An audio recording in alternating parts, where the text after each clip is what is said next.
ऐसी ही बेहतरीन कहानियाँ सुनने के लिए केपी नॉवल चैनल को लाइक, शेयर और सब्सक्राइब करें। आने वाली कहानियों के बारे में जानने के लिए हमारे टेलीग्राम से जुड़ें। लिंक डिस्क्रिप्शन में है। सुपर जीन 2 एवोल्यूशन अध्याय 331। लिन शेन हैरान था। सेलेस्टियल और टाइगर लोगों के लिए ये सामान्य बात थी जिन्हें असेंशन एग नहीं मिला था, लेकिन ये बैटमैन जिसे असेंशन एग मिला था उससे पहले के दो लोगों से भी ज़्यादा उदास दिखाई दिया। क्या वह असेंशन एग न मिलने का नाटक कर रहा है? लिन शेन ने सोचा कि कोई भी इतना मूर्ख नहीं हो सकता। बाहर हर कोई साफ देख सकता था, तो ये दिखावा कैसे हो सकता है? दोस्त, क्या बात है? लिन शेन की जिज्ञासा ने उस पर काबू पा लिया और उसने अभिवादन करने और पूछने की पहल की। बैटमैन ने आह भरी, मुझे असेंशन एग मिला, लेकिन यह वह नहीं है जो मैं चाहता था। वह असेंशन एग ऐसा दिखता है जैसे कि वह एक शक्तिशाली पालतू जानवर को पाल सकता है, लिन शेन ने कहा। यह वाकई बहुत बढ़िया है। Mutated ascension purple lightning break sky sworder, 3 mutant base talent और एक double mutant life base talent के साथ। बैटमैन ने अपने असेंशन एग के बारे में विस्तृत जानकारी बताई। लिन शेन को कुछ आश्चर्य हुआ क्योंकि वह बस यूं ही पूछ रहा था। उसे उम्मीद नहीं थी कि बैटमैन उसे, एक अजनबी को, ऐसी गोपनीय जानकारी देगा। बैटमैन को भी अपनी गलती का एहसास हो गया था और वह अचानक रुक गया। लिन शेन को कुछ देर तक देखता रहा और फिर एक कड़वी मुस्कान के साथ बोला, तुम मेरे मानव मित्र की तरह दिखते हो, मैंने गलती से तुम्हें उसका दोस्त समझ लिया। तभी लिन शेन को समझ में आया कि बैटमैन ने उसे ये सब क्यों बताया था, उसे किसी और के लिए गलत समझा गया था। लिन शेन और भी उत्सुक हो गया। वह बैटमैन के मित्र से कितना मिलता जुलता दिखता था कि ऐसी गलती हो गई। उसने अनुमान लगाया कि बैटमैन के मूड के कारण ये क्षणिक चूक हुई होगी। तुम्हारे मानव मित्र का नाम क्या है? लिन शेन ने जिज्ञासा से पूछा। उसका नाम झेंगजोंग है। तुम सभी इंसान एक जैसे दिखते हो, लेकिन तुम और वह एक खास समानता रखते हो। हालांकि वह तुमसे ज्यादा परिपक्व दिखता है और उतना जीवंत नहीं है। वह एक बहुत अच्छा इंसान भी है जिसने मेरी बहुत मदद की है। वह मेरे लिए एक गुरु और दोस्त दोनों है, बैटमैन ने समझाया। झेंगजोंग, झेंगजोंग हर्बल चाय, कौन खुद को ऐसा नाम देगा? झेंगजोंग, झेंगजोंग, जोंगजेंग। लिन शेन को लगा कि नाम थोड़ा अजीब लग रहा है और फिर अचानक उसे कुछ एहसास हुआ। उसकी आंखें चौंक कर चौड़ी हो गईं। अरे, मुझे मत बताओ, क्या सैन जी लिन जोंगजेंग का नाम नहीं है? लिन शेन ने जल्दी से बैटमैन को रोका जो जाने वाला था। क्या तुम्हें कुछ चाहिए? बैटमैन ने पीछे मुड़कर उसे देखा, हैरान। तुम्हारे इस इंसानी दोस्त झेंगजोंग, क्या उसके यहाँ कोई निशान है जो बहुत ज्यादा नजर नहीं आता?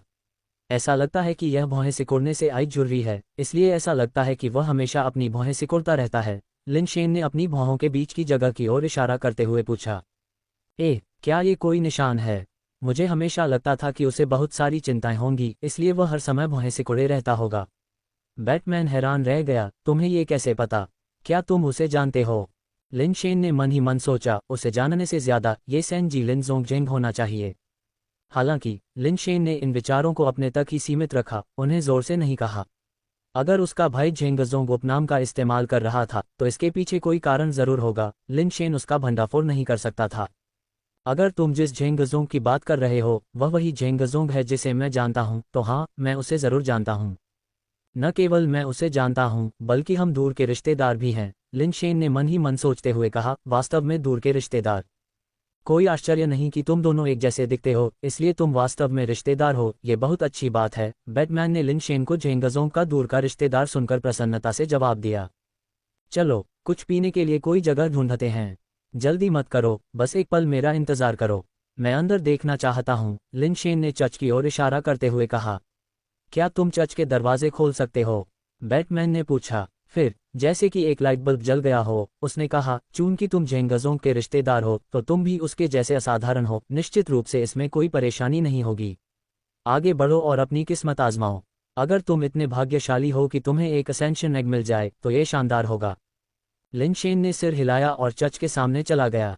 सुपर बेस चेंज का उपयोग करते हुए उसने धीरे धीरे चर्च के दरवाजे खोले। चर्च में प्रवेश करने के बाद लिन शेन ने पाया कि अंदर भी बाहर की तरह ही जीर्ण शीर्ण था। मंच पर एक दिव्य मूर्ति थी जो हर जगह बिखरी कुर्सियों के बीच एकमात्र अलग दिख रही थी, जिनके हाथ और पैर गायब थे। एक नज़र में कोई भी सब कुछ देख सकता था। कुर्सियां और मूर्ति दोनों बहुत घिसी पिटी थीं। लिन शेन अंदर चले गए, केवल दीवारों पर धब्बेदार भित्तिचित्रों को देखा। किसी भी आरोही अंडे का कोई संकेत नहीं था। ऐसा लगता है कि मेरी किस्मत अच्छी नहीं है, निश्चित रूप से इसलिए नहीं कि मैं बहुत अच्छा दिखने वाला नहीं हूँ। लिन शेन मुख्य प्रवेश द्वार की ओर वापस जाने के लिए मुड़े। चूंकि वहां कोई आरोही अंडा नहीं था, इसलिए यहां रुकना व्यर्थ था। बेहतर होगा कि जल्दी से निकल जाएं और बैटमैन से जेंगजोंग के बारे में पूछें। लिनशेन प्रवेश द्वार पर पहुंचे, जहां इस बार दरवाजे बिना धक्का दिए अपने आप खुल गए। बाहर निकलने के बाद बैटमैन ने उसे सांत्वना दी, ये चच बहुत अजीब हैं। असेंशन एग न मिलना सामान्य बात है, इसे पाना बहुत बढ़िया होगा, लेकिन अगर मैं इसे न पाऊं तो कोई बड़ी बात नहीं है। लिनशेन को ज्यादा परवाह नहीं थी और वह यून की ओर मुड़ा। यून, तुम क्यों नहीं इसे आजमा कर देखते हो? मैं नहीं कर सकता। क्या मैं कर सकता हूँ? यून थोड़ा चौंक गया। तुम पहले से ही यहाँ हो तो माहौल को महसूस करना भी अच्छा रहेगा, लिनशेन ने मुस्कुराते हुए कहा। यून ने सिर हिलाया, ये जानते हुए कि केवल मिश्र धातु स्तर पर होने के कारण वह 3 आवश्यकताओं को पूरा नहीं करती थी। वह शायद किसी भी चर्च के दरवाजे को धक्का देकर नहीं खोल पाएगी, लेकिन चूंकि वह पहले से ही वहां थी, इसलिए दरवाजों को छूना भी यहां होने के बराबर माना जाएगा। लिनशेन ने बैटमैन से बात की और पता चला कि उसका नाम बाट था और उनकी जाति को बाट रेस कहा जाता था। अंतरतारकीय युग में प्रवेश करने वाली अन्य जातियों के विपरीत, बाट जाति ने अभी तक अंतरतारकीय युग में प्रवेश नहीं किया था। एक उच्च रैंकिंग वाली जाति ने अंतरिक्ष यात्रा के दौरान बाट जाति के ग्रह की खोज की थी और बाट को बाहर निकाला था। मूल रूप से बाट का नाम बाट नहीं था, लेकिन उसने अपनी जाति का सम्मान करने के लिए इस नाम का इस्तेमाल किया। विशाल ब्रह्मांड में बाट जाति का केवल एक म्यूटेटर बाट था जो अकेले यात्रा कर रहा था। झेंगजोंग से संबंधित मामले के कारण लिनशेन और बाट ने बहुत अच्छी बातचीत की। लिनशेन झेंगजोंग की खबर के बारे में और पूछताछ करने ही वाले थे कि अचानक उन्हें एक तेज आवाज सुनाई दी।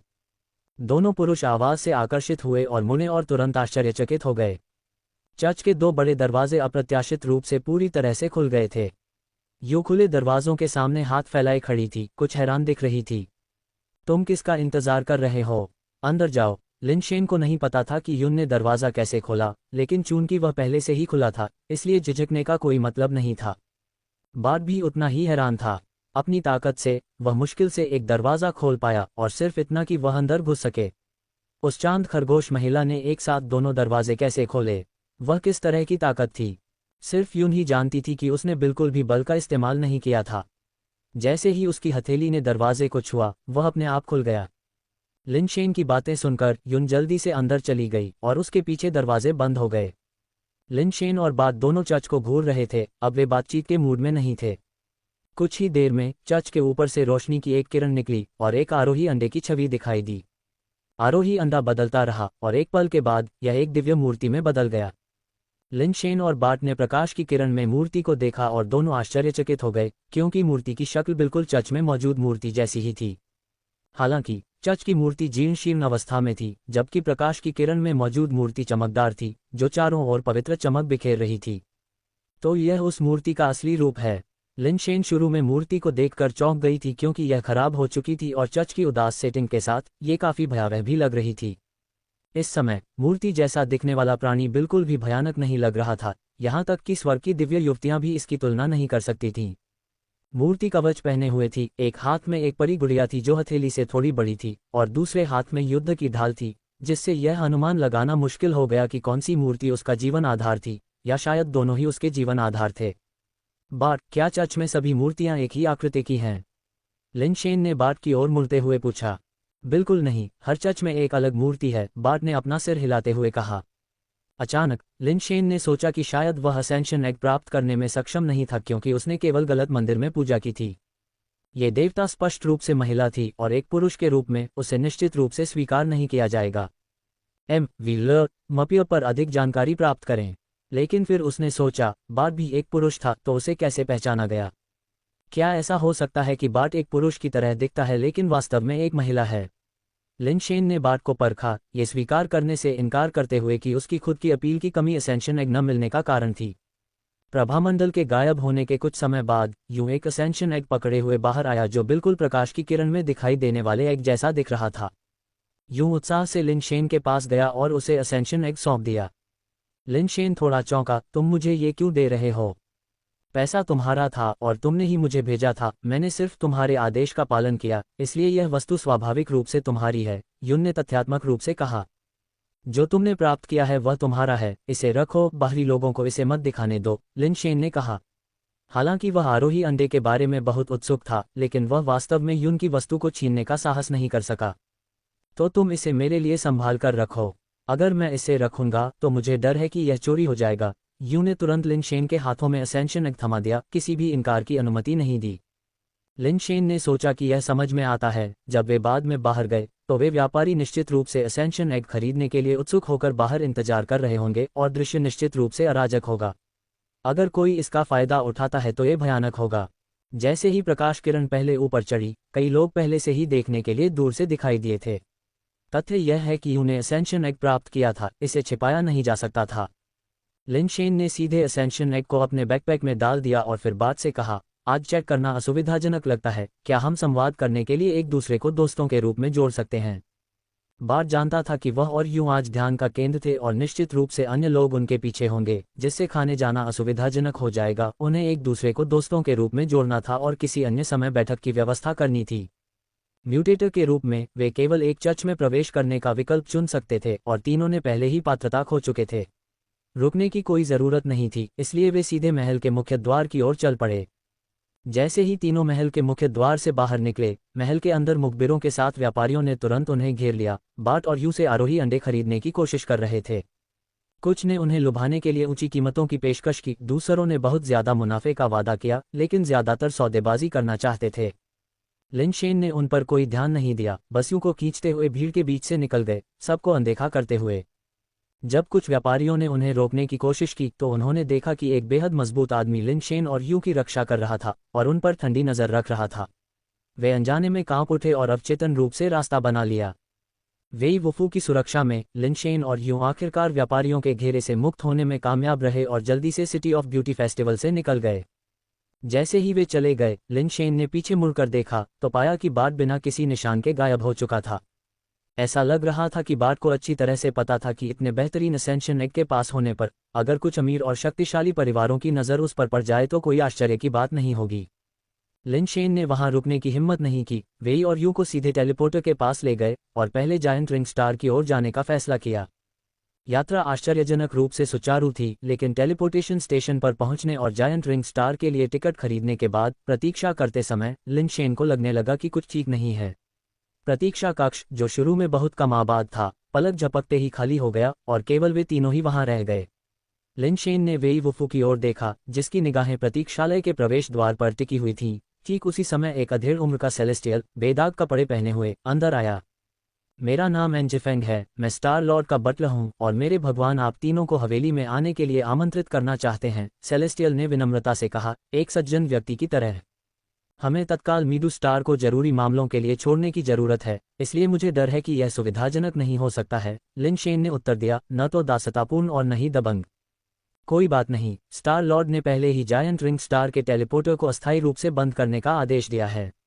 स्टार लॉर्ड की हवेली में आपकी यात्रा के बाद आपके लिए एक विशेष टेलीपोर्टेशन सक्रिय किया जाएगा, एंजिफेंग ने मुस्कुराते हुए कहा। वह विनम्र लग रहा था, लेकिन उसकी दृढ़ता अचूक थी।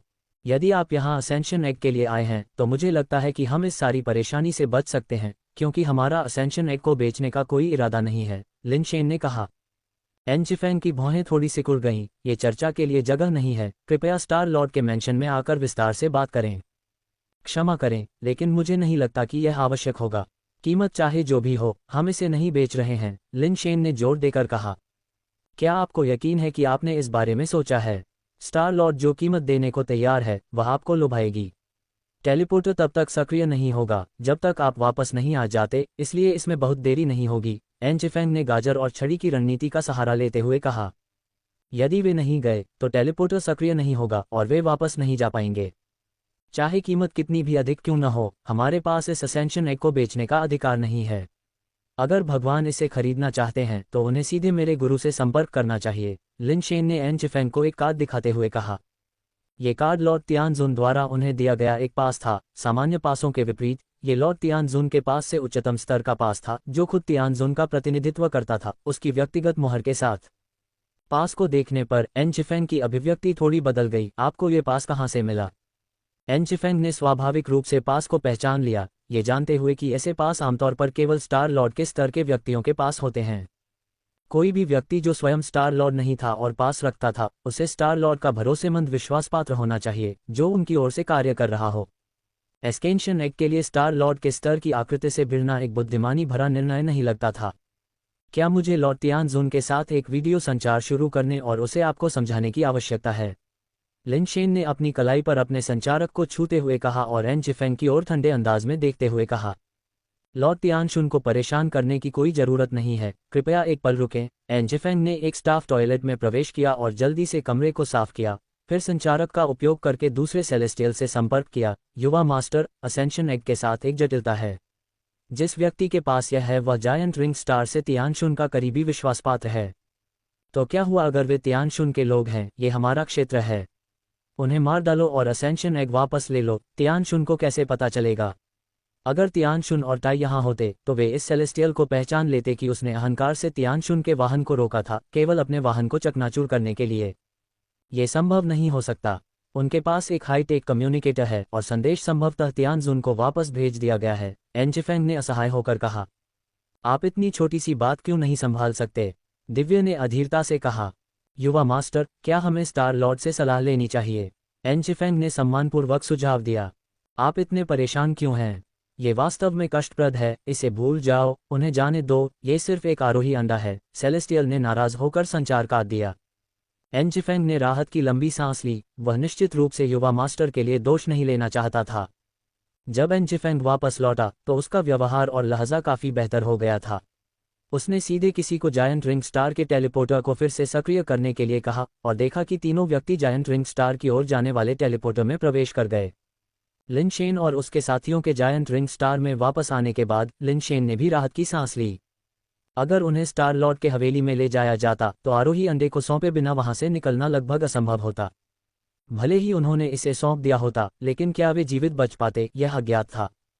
सौभाग्य से तियानजुन की प्रतिष्ठा काफी प्रभावशाली थी और तीनों उस आपदा से बाल बाल बच गए थे। अंडरवर्ल्ड में समर्थन होना वाकई बहुत अच्छा है। लिन शेन ने तियानजुन की मदद के लिए आभार महसूस किया और उसके पास मौजूद अग्नि बीज के बारे में सोचा। अगर ये या ने परेशानी नहीं पैदा की होती तो वह अब तक इसे हासिल कर चुका होता। युन, इस आरोही अंडे में क्या विशेषता है? ईविल ड्रैगन के साथ पैराडाइज आइलैंड वापस जाते समय युन और वेई को लेकर लिन शेन ने युन से पूछा।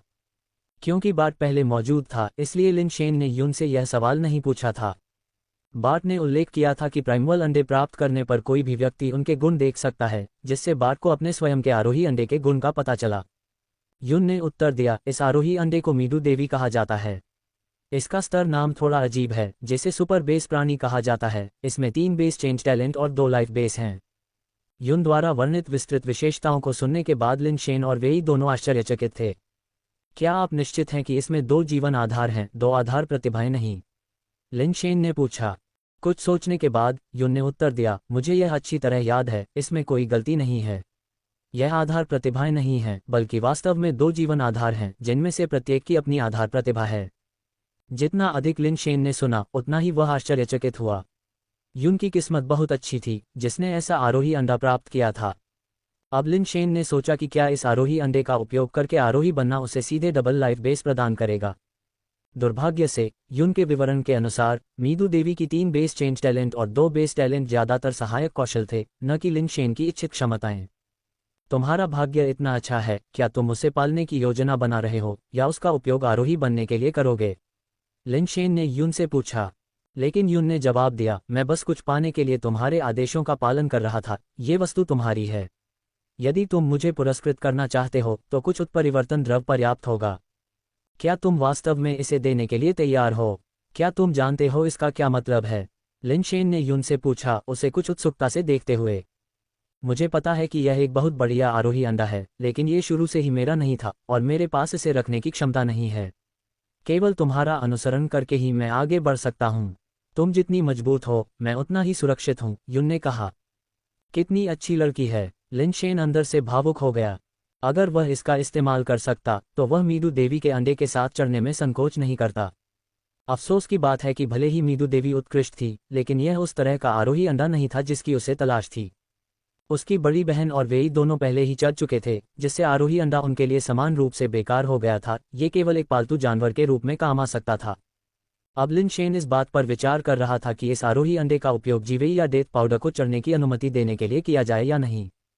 लेकिन आगे सोचने पर मीडू देवी अपने सभी सहायक कौशल के साथ उनके लिए भी बिल्कुल सही नहीं लगी। जितना अधिक उसने इस पर विचार किया, उतना ही ये लगा कि मीडू देवी के लिए सबसे उपयुक्त व्यक्ति खुद युन थी। कोई आश्चर्य नहीं कि वह मीडू देवी आरोही अंडा पाने में सक्षम थी। यह उसके लिए विशेष रूप से बनाया गया होगा। लिन शेन ने आखिरकार मीदू देवी के आरोहण अंडे को यून को वापस देने का फैसला किया जब वह आरोहण के लिए तैयार थी, जिससे उसे अपने आरोहण के लिए इस अंडे का उपयोग करने की अनुमति मिल सके।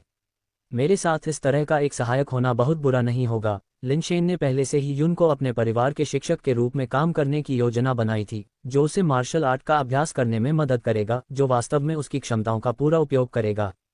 उन तीनों के पैराडाइज आइलैंड लौटने के बाद लिन शेन ने यून को अतिथि कक्ष में रहने की व्यवस्था की। पहले उसे ठीक होने और उसके स्तर को बढ़ाने में मदद करने के लिए कुछ म्यूटेशन बेस म्यूटेशन द्रव प्रदान किया, और बाद में वह उसे मार्शल कौशल का अभ्यास करने के लिए नियुक्त करेगा। लिन शेन बिस्तर पर लेट गया था, थोड़ी देर आराम करना चाहता था, जब अचानक एक संदेश आया। इससे लिन शेन चौंक गया, क्योंकि उसने सोचा कि यह रेड हॉट एसे है, लेकिन करीब से निरीक्षण करने पर उसने महसूस किया कि यह नया खरीदा गया संचार उपकरण था जो बज रहा था। संदेश बात से था, ये पूछ रहा था कि क्या वे मीडू स्टार को सुरक्षित रूप से छोड़ चुके हैं। लिन शेन ने उसके साथ कुछ देर तक बातचीत की, फिर उसने पूछा कि बाट जेंगजोंग को कैसे जानता है, गुप्त रूप से जानकारी के लिए जांच कर रहा था। लिन शेन के आश्चर्य की बात है कि बाट ने वास्तव में कहा कि जेंगजोंग सैम नामक डीमैन जनजाति के एक सदस्य के अधीन काम करता था, जो एक उच्च पद पर था और सैम का बहुत सम्मान करता था। बात से मिली जानकारी ने लिन शेन को उसकी पिछली निश्चितता में डगमगा दिया कि जेंगजोंग उसका तीसरा भाई लिन जोंगजेंग था। अगर जेंगजोंग वास्तव में उसका तीसरा भाई था, तो वह डीमैन शाही परिवार के अधीन क्यों काम करेगा? चूंकि वह डीमैन जनजाति के भीतर एक शक्तिशाली पद पर था, इसलिए उसे डीमैन राजकुमारी द्वारा अपने भाई बहनों को निशाना बनाने के लिए वान परिवार का उपयोग करने के बारे में पता होना चाहिए। वह अनुत्तरदायी क्यों रहेगा? अगर वह वास्तव में उसका तीसरा भाई होता, तो वह निश्चित रूप से स्थिति को अनदेखा नहीं करता। भले ही उसके पास राजकुमारी को रोकने की शक्ति न हो, लेकिन उसे कुछ करना चाहिए था। बाट ने जेंगजोंग के साथ अपनी कहानी साझा करना जारी रखा। एक समय था जब उसका पीछा किया जा रहा था और उसे लगभग मार दिया गया था, लेकिन जेंगजोंग ने उसे बचाया और उसे खेती करने के तरीके के बारे में मार्गदर्शन दिया। बाट के लिए जेंगजोंग एक गुरु और एक दोस्त दोनों था। जेंगजोंग के मार्गदर्शन के बिना वह आज जो हासिल कर पाया है वह हासिल नहीं कर पाता। बाट के वर्णन से जेंगजोंग एक आदर्श व्यक्ति की तरह लग रहा था, एक दोस्त की तरह समझदार, फिर भी एक शिक्षक की तरह ज्ञानी और प्रतिष्ठित। ये कम था कि वह बाट का दोस्त था और अधिक ये कि बाट उसे बहुत सम्मान देता था। लिन शेन आगे सुनने के लिए अधीर हो रहा था, क्योंकि उसकी याद में उसका तीसरा भाई ऐसा व्यक्ति था जो दूसरों के मामलों में दखल देना पसंद नहीं करता था और दूसरों के साथ बातचीत करना पसंद नहीं करता था। सिखाने के लिए इतना धैर्य रखना तो दूर की बात है। वह लिन शेन को कुछ भी सिखाने के लिए समय निकालने के बजाय मछली पकड़ना, तस्वीरें लेना और अकेले चाय पीना पसंद करता था।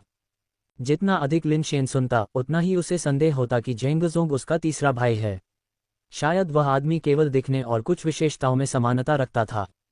एक समय था जब मैंने जेंगजोंग को ये कहते हुए सुना था कि उसका एक भाई था जिसे एक बहुत शक्तिशाली व्यक्ति ने मार दिया था, लेकिन उसने मुझे यह नहीं बताया कि वह कौन था, ये कहते हुए कि मेरी क्षमताएं किसी भी तरह से मदद करने के लिए बहुत कमजोर हैं। चूंकि आप रिश्तेदार हैं, क्या आप जानते हैं कि किस दूसरी जाति ने उसके भाई को मारा? मुझे बताओ, और जब मैं भविष्य में अपना स्तर बढ़ाऊंगा तो मैं उस व्यक्ति को मारने में उसकी मदद करूंगा। बाट के नए संदेश ने लिन शेन के दिल की धड़कन बढ़ा दी। क्या जेंगजोंग ने बताया कि उसके मृतक भाई का नाम भाई बहनों में से किस नंबर पर था? लिन शेन ने जल्दी से पूछा। उसने नहीं बताया, और मुझे भी नहीं पता। क्या उसके कई भाई थे? बाट ने जवाब दिया। मुझे नहीं पता कि आप किसकी बात कर रहे हैं, और मैंने उसके भाई के मारे जाने की कोई खबर नहीं सुनी है। आखिरकार हम सिर्फ दूर के रिश्तेदार हैं। हम बचपन में ज्यादा मिलते थे, लेकिन जब से उसने मदर स्टार छोड़ा है, हाल के सालों में ज्यादा संपर्क नहीं हुआ है, लिन शेन ने जवाब दिया। लिन शेन को अपने अंदर कुछ अजीब सा महसूस हुआ। अगर जेंगजोंग वाकई मेरा तीसरा भाई है, तो जिस भाई का उसने जिक्र किया था, जिसे किसी ने मार दिया था, क्या वह मेरा दूसरा भाई हो सकता है? क्या ये हो सकता है कि मेरा दूसरा भाई वाकई मर चुका है? अगर ऐसा है तो ये समझ में आता है। मेरे तीसरे भाई ने अपना नाम बदल लिया और डीमैन जनजाति के साथ शरण ली, शायद अपनी पहचान बताए बिना मेरे दूसरे भाई का बदला लेने के लिए। अगर हम यह मान लें, तो मेरे दूसरे भाई को मारने वाला व्यक्ति डीमैन जनजाति का ही होगा। बाट के अनुसार मेरा तीसरा भाई डीमैन जनजाति में महत्वपूर्ण स्थान रखता है, फिर भी वह मेरे दूसरे भाई का बदला लेने में असमर्थ है, जो दर्शाता है कि हत्यारा अविश्वसनीय रूप से शक्तिशाली होना चाहिए। दुर्भाग्य से बाट के पास जेंगजोंग के संचार विवरण नहीं थे, और कोई केवल डीमैन जनजाति में जाकर ही जेंगजोंग से मिल सकता था। ये सब केवल लिन शेन की अटकलें थीं। क्या जेंगजोंग वास्तव में उसका तीसरा भाई था? वह उससे व्यक्तिगत रूप से मिलने के बाद ही जान सकता था। हालांकि उसने वर्तमान में डीमैन जनजाति से संपर्क करने की हिम्मत नहीं की। मुझे पहले अपना स्तर बढ़ाना चाहिए। अगर चीजें वैसी ही हैं जैसा मुझे संदेह है, तो मेरी वर्तमान शक्ति के साथ मैं अपने तीसरे भाई की कोई मदद नहीं कर सकता और उसे ढूंढना व्यर्थ होगा। लिन शेन ने फैसला किया कि उसे बिना किसी और समय बर्बाद किए तुरंत प्राइमल अंडे का उपयोग करके चढ़ना होगा। लिन शेन ने वेई को बुलाया और जब रात हुई तो वह उसके साथ रिंग माउंटेन ग्रह पर टेलीपोर्ट हो गया, वहां चढ़ने की योजना बना रहा था। जब तक वे रिंग माउंटेन के पास नहीं पहुंचे तब तक ये स्थान सबसे सुरक्षित स्थान माना जा सकता था, बाहरी गड़बड़ी से मुक्त। वेई, जो पहले से ही एक आरोही था, लिन शेन की तुलना में पर्यावरण के लिए बहुत अधिक अनुकूलन क्षमता रखता था जब वह पहली बार आया था, और वह जल्दी से आसपास के वातावरण का आदी हो गया। हालांकि वह लंबे समय तक इस वातावरण में नहीं रह सकता था या उसके शरीर को समस्याएं हो सकती थीं। लिन शेन ने अपने द्वारा दफनाए गए स्पिरिट बेस को खोदा और वेई से कहा, इन स्पिरिट बेस को देखो और देखो कि क्या तुम उनका उपयोग कर सकते हो। अगर वे उपयोगी हैं तो आगे बढ़ो और उनका उपयोग करो। मेरे चढ़ने के बाद हम रिंग माउंटेन में जाएंगे और उन सुपरसोर्स ड्रैगन को मार देंगे। आरोहण, वेई वुफू ने सिर हिलाया। लिन शेन ने पहले उसे रिंग माउंटेन ग्रह के बारे में बताया था और क्षेत्र का सर्वेक्षण करने के बाद उसने लिन शेन को आगे बढ़ने और पहले चढ़ने के लिए कहा। लिन शेन ने प्राइमल एग निकाला जो वेई वुफू ने उसे दिया था, एक चमकता हुआ सितारा जैसा कबूतर के अंडे के आकार का प्राइमल एग। प्राइमल एग आमतौर पर बड़े नहीं होते हैं। इस प्राइमल एग के अंदर नेबुला घूम रहा था जिसमें सितारे एक छोटे ब्रह्मांड की तरह आपस में जुड़े हुए थे। तैयारी करने के बाद लिन शेन ने अपना सारा सामान अलग रख दिया और फिर प्राइमल एग को निगल लिया। जैसे ही प्राइमल एग उसके पेट में गया, लिन शेन ने तुरंत एवोल्यूशन थ्योरी प्रसारित करना शुरू कर दिया। एक अजीब ताकत तुरंत उसके शरीर में व्याप्त होने लगी। एक कवच, गोमेद की तरह काला, अपने आप प्रकट हुआ जिसने उसके पूरे शरीर को ढक दिया। उसके शरीर के भीतर की अनोखी ताकत उसके मांस और कवच के साथ मिल गई, जिससे उसके शरीर में विकास फिर से शुरू हो गया जो रुक गया था। लिन शेन को लगा जैसे उसका शरीर अनगिनत सार्वभौमिक बड़े धमाकों से गुजर रहा है। उसके शरीर के भीतर की विभिन्न कोशिकाएं एक एक करके आतिशबाजी की तरह फूट पड़ीं। उसके शरीर से बहुत ज्यादा धुआं निकलता था और मूल रूप से काला कवच भी लगातार रोशनी से टिमटिमाता रहता था। जहां भी विकास सिद्धांत प्रवाहित होता था, कोशिकाएं लगातार फटती रहती थीं। प्रत्येक कोशिका के फटने के बाद उसके अंदर एक छोटी कोशिका बनती थी, विनाश और पुनर्जन्म का चक्र। ये नवजात कोशिकाएं मूल कोशिकाओं से थोड़ी अलग लगती थीं, मानो उनमें कुछ ऐसे तत्व समाहित हो गए हों जो पहले नहीं थे। ये नए तत्व लिन शेन के अपने बेस म्यूटेशन पदार्थों और असेंशन एग पदार्थों के संयोजन से उत्पन्न हुए थे। संपूर्ण असेंशन प्रक्रिया लिन शेन के शरीर में सभी कोशिकाओं का फटना, पुनर्गठन और रूपांतरण थी। असेंशन पूरे शरीर को नया आकार देगा जिससे कार्बन आधारित जीव ब्रह्मांड के लिए बेहतर तरीके से अनुकूल हो सकेंगे, अपने ग्रहों के अस्तित्व के वातावरण की बाधाओं से मुक्त हो सकेंगे। वेई वुफू ने लिन शेन को देखा, उसका शरीर सफेद धुंध में लिपटा हुआ था और हालांकि वह जानता था कि असेंशन प्रक्रिया इतनी जल्दी समाप्त नहीं होगी, उसने अपने जीवन आधार को बढ़ाने के लिए स्पिरिट बेस का उपयोग नहीं किया। इसके बजाय उसने अपने आसपास के वातावरण का अधिक निरीक्षण किया, ये सुनिश्चित करते हुए कि कोई भी व्यवधान लिन शेन के उत्थान को प्रभावित न करे। लिन शेन अपने सबसे कमजोर, लगभग रक्षाहीन अवस्था में था, यहां तक कि एक स्टील म्यूटेटर भी उसे इस मोड़ पर मार सकता था। विकास सिद्धांत बार बार प्रसारित हुआ, लिन शेन के शरीर के भीतर की कोशिकाएं अधिक से अधिक संख्या में फट रही थीं और तेज हो रही थीं। यहां तक कि उसके शरीर के बाहर घना कोहरा भी बड़ी संख्या में विस्फोटक कोशिकाओं से निकलने वाली चमक को छिपा नहीं सका। वेई वुफू ने अपनी भौहों को थोड़ा सिकोड़ा, यह महसूस करते हुए कि लिन शेन के परिवर्तन की गति बहुत तेज लग रही थी। जबकि यह सच था कि प्राइमल एग का उपयोग करने से परिवर्तन सामान्य असेंशन एग की तुलना में तेज होगा, लिन शेन की गति अस्वाभाविक रूप से तेज थी। उसके भीतर की कोशिकाएं बड़े पैमाने पर फट रही थीं, मानो एक चेन रिएक्शन प्रज्वलित हो गया हो। मनुष्यों का मांस और रक्त बहुत नाजुक होता है, बेस वेरिएंट प्राणियों के शरीर जितना लचीला नहीं होता। चिंतित वेई वुफू को डर था कि लिन शेन का नश्वर शरीर इस तरह के तेज परिवर्तन को झेल नहीं पाएगा। वास्तव में चीजें वैसी ही थीं जैसी की आशंका थी। लिन शेन को लगा कि उसके शरीर और रक्त में तनाव है, क्योंकि बहुत से कोशिकाओं के एक साथ विस्फोट और पुनर्संयोजन के कारण कई अंग अब सामान्य रूप से काम नहीं कर पा रहे थे। बेचैनी असहनीय होती जा रही थी, चक्कर आने और लगभग बेहोश होने की आशंका थी। लिन शेन का दिल सदमे से भर गया, ये जानते हुए कि अगर वह होश खो बैठा तो वह फिर कभी नहीं जाग सकता। लिन शेन के दिमाग में बहुत तेजी से विचार चल रहे थे। जैसे ही उसने अपने दांत पीसते हुए सुपर बेस फॉर्म में प्रवेश किया, उसका पूरा मांसल शरीर बेस वेरिएंट पदार्थ में बदल गया। लिन शेन को तुरंत बहुत अच्छा महसूस हुआ, क्योंकि सेल म्यूटेशन और भी तीव्र हो गया, लेकिन उस पर इसका प्रभाव पहले जितना गंभीर नहीं था। कोशिकाओं का विस्फोट और भी तीव्र हो गया और लिन शेन के शरीर से जो निकल रहा था वह अब केवल धुआं नहीं था, ये भयंकर लपटों के साथ धधक रहा था। वेई वुफू ने लिन शेन को देखा, उसने पहले कभी ऐसी घटना नहीं देखी थी। आरोहण के दौरान उत्सर्जित धुआं सेलुलर विस्फोट, पुनर्संयोजन और उत्परिवर्तन के दौरान निष्कासित अशुद्धता थी, यह मरती हुई पुरानी कोशिकाओं के अवशेष भी थे। ये पदार्थ वास्तव में प्रज्वलित हो सकता था, ऐसा कुछ जिसे वेई वुफू ने पहले कभी नहीं देखा था।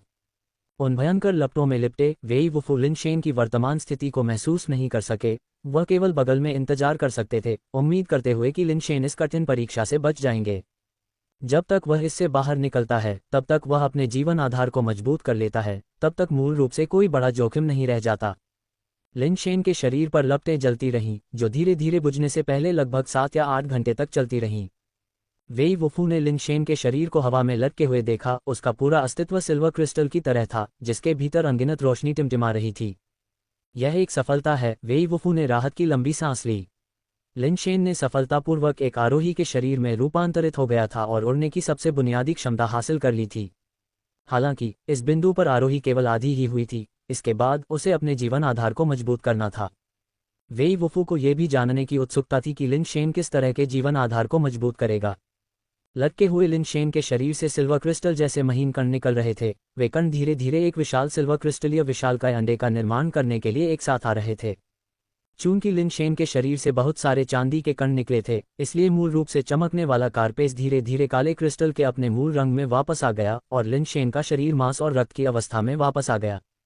इस अवस्था में लिन शेन के शरीर से अप्रत्याशित रूप से फिर से धुंध निकलने लगी, उसके मांस और रक्त में एक बार फिर से कोशिकीय पुनर्संयोजन और उत्परिवर्तन हुआ। वेई वुफू संदेह से भर गया।